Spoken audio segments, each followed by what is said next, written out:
My chest was on fire, and my own physicians were arguing about paperwork. That is the last thing I remember thinking clearly before the pain took over everything else. I am Voron Castel-Idril, ruler of 11 star systems, and I was lying on the floor of my own throne room, with a poison spreading through my body, while 11 of the finest medical minds in the galaxy stood in a circle around me, and did nothing at all. They were not lazy. They were not careless. They were trained, careful, brilliant people. And that was the problem. Every single one of them wanted to be right before they acted, and none of them wanted to be the one who made the wrong call on an emperor's body. So they talked. They debated. They quoted procedure. And I lay there feeling my own heartbeat slow down while they decided whose turn it was to speak next. The poison had come from someone I trusted. I will not waste time explaining who, because it does not matter anymore. What matters is that it was fast, it was quiet, and it was designed to look like my heart had simply given out from old age and stress. No one would have questioned it. No one would have looked twice. "We must stabilize the nervous system before we touch the bloodstream," said Dr. Wren, my senior court physician, a tall Savari with silver eyes and 40 years of experience. "No," said another voice, sharp and certain. "If we touch the nervous system first, we lock the toxin in place. We start with the blood." A third voice rose over both of them, calm and formal, insisting that no treatment should begin without a signed authorization from the council, because emperors were not to be treated like ordinary patients, and mistakes made on royal bodies had legal consequences that outlived the patient. I wanted to scream that I did not care about legal consequences. I wanted to tell them that a dead emperor has no legal consequences at all, because a dead emperor has no empire to argue about. But my throat had stopped working properly, and all that came out was a weak, wet sound that frightened me more than the pain did. I thought about my 40 years on the throne. I thought about wars I had ended and treaties I had signed. I thought about standing in front of an enemy fleet without blinking, because blinking was not something an emperor was allowed to do. And I thought, with a strange and bitter kind of humor, that I was going to die not from a blade or a bomb, but from 11 very smart people who could not agree on which document to sign first. Then the doors of my throne room opened, and everything changed. They did not open slowly. They did not open with an announcement or a bow. They banged open, hard, and a woman walked through them like she owned the place, dragging a heavy case behind her that rattled with every step she took. Her coat was plain and stained, nothing like the ceremonial robes worn by everyone else in that room, and her boots hit the polished floor without any care for how loud they were. "Human," someone whispered, and the word came out sounding like an insult, because most of my court had never fully accepted humans as equals, even after 4 years of alliance. They were tolerated, they were useful, they were not respected. She did not look at any of them. She looked straight at me. "I need everyone who is not holding a medical tool to step back right now," she said. Her voice was calm but firm, the kind of voice that expects to be obeyed without needing to raise itself. "I have about 90 seconds before that toxin reaches your heart completely, and I am not going to waste them arguing with a room full of people." "You will address His Highness with proper respect," snapped one of the Savari doctors. "I will address him however keeps him breathing," she said, already kneeling beside me, already opening her case with fast, sure hands. "Respect can wait. Right now I need light and space." No one had ever spoken to my court that way. No one had ever spoken to me that way either, not since I was a young boy being corrected by my own mother. And strangely, through the fire spreading across my ribs, I felt something close to relief. Someone in that room had finally stopped talking and started moving. "My name is Laura Bennett," she said to me, cutting open the front of my robe with quick, practiced motions. "I am the trauma medic assigned to the human embassy. I have treated wounds on 11 different species, and yours is not going to be the one that beats me. Stay with me."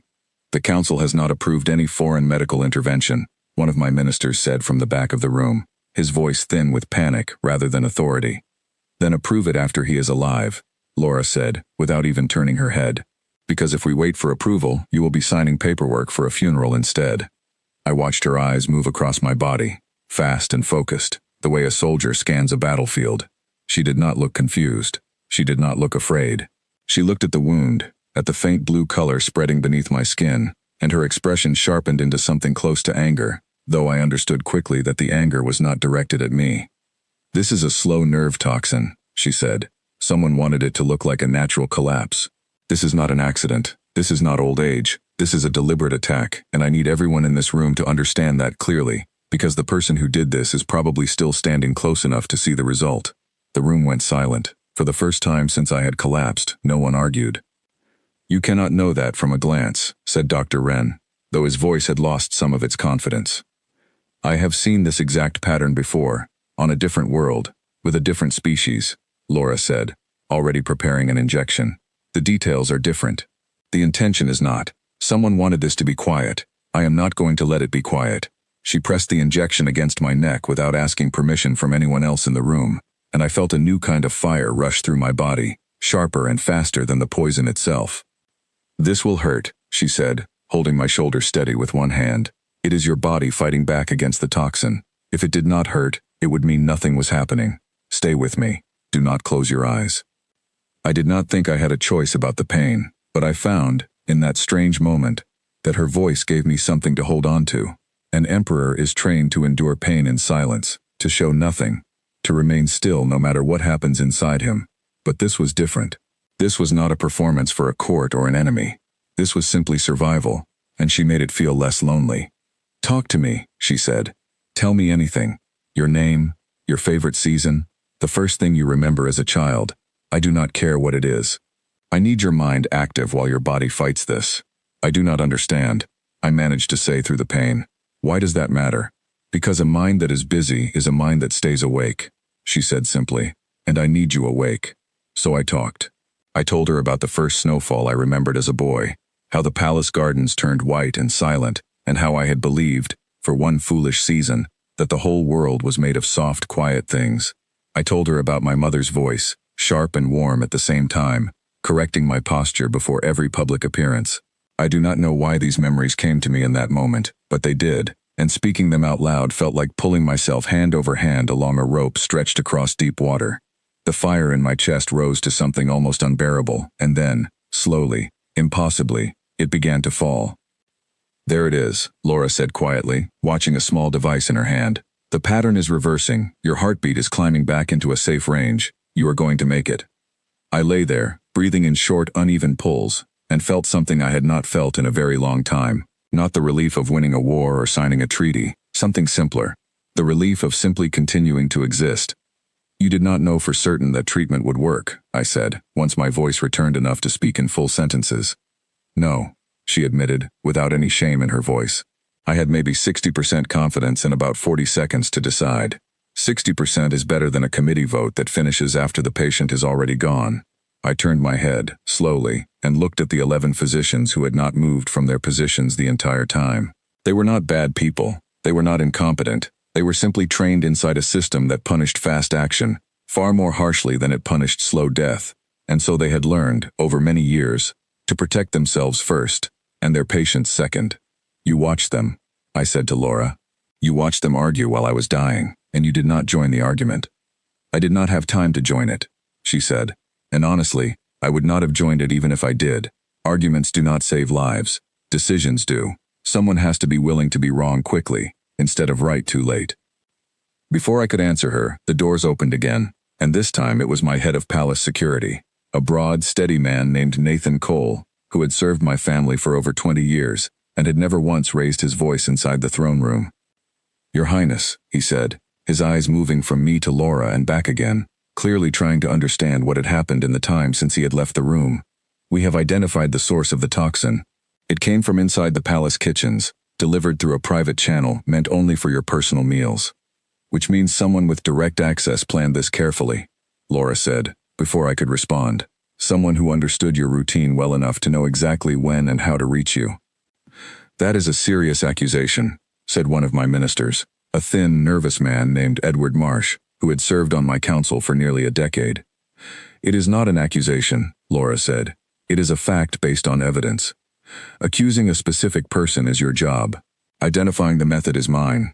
Nathan looked at her for a long moment, and I saw something shift in his expression, a kind of respect that did not come easily to a man who had spent his whole career guarding an emperor from every possible threat.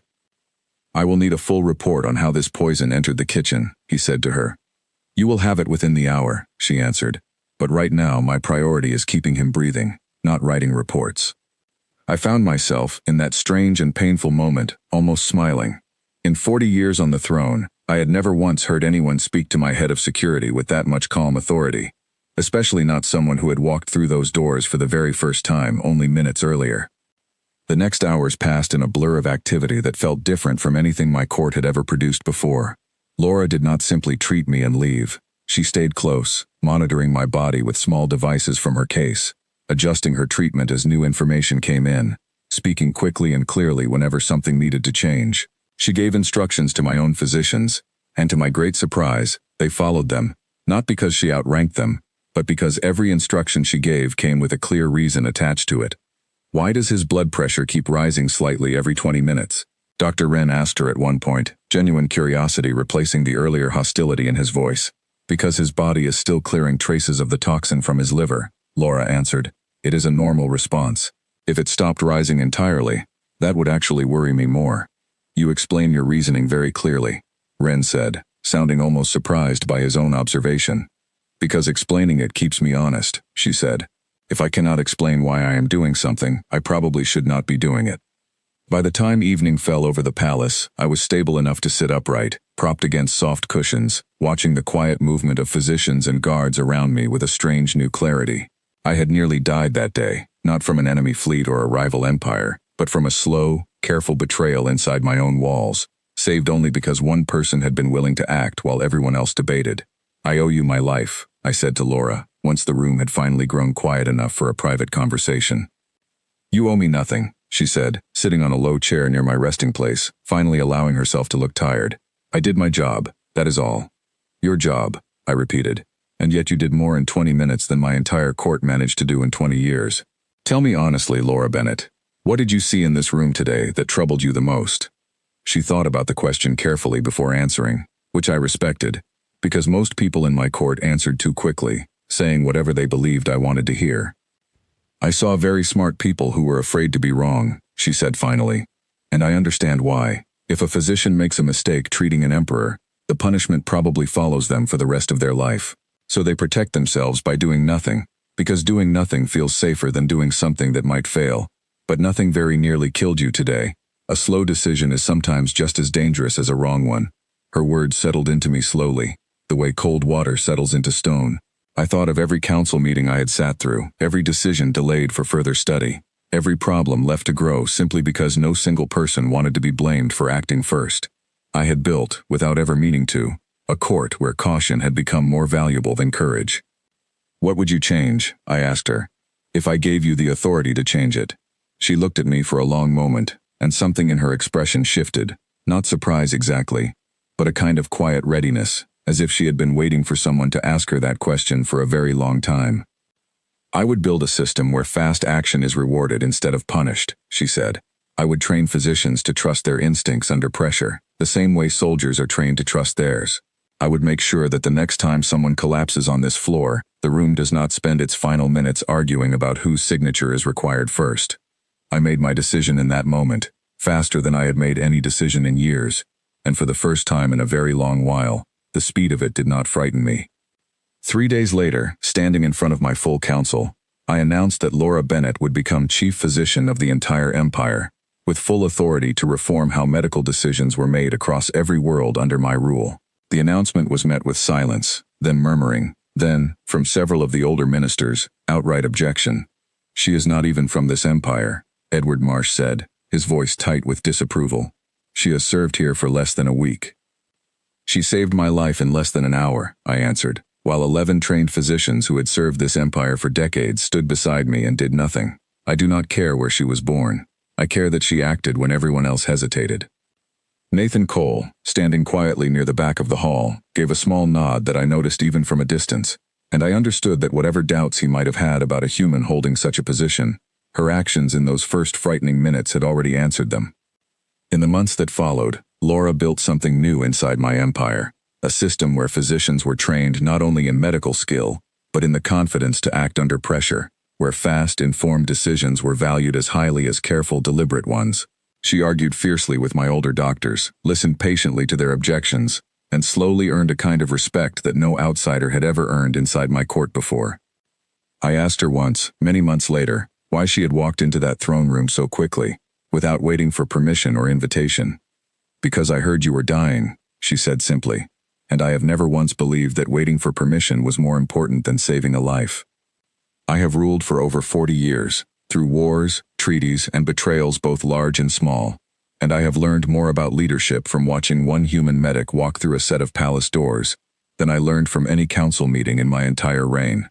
Humanity, I have come to understand, does not worship careful theory the way my own people often do. It worships decisive action, the willingness to be wrong quickly rather than perfectly correct too late.